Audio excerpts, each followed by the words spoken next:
And we find that the introduction of the housing levy amendment to Section 84 lacks a comprehensive legal framework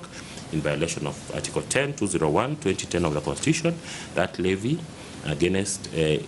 persons in formal employment to the exclusion of other non-formal income earners without justification is discriminatory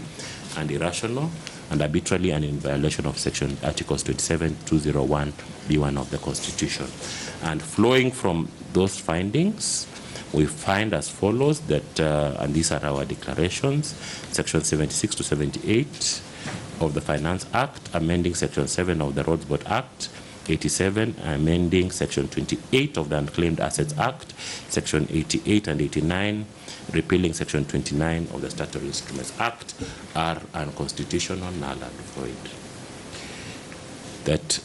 Section 84 of the Finance Act violates Article 10, 2BC, 27 and 201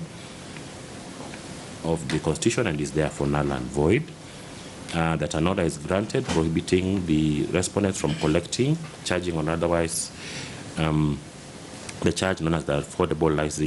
Housing Act on the basis of the Section 84, and all prayers on the consolidated petition not specifically granted are dismissed, and this being a matter of public interest litigation, each party shall bear its own costs.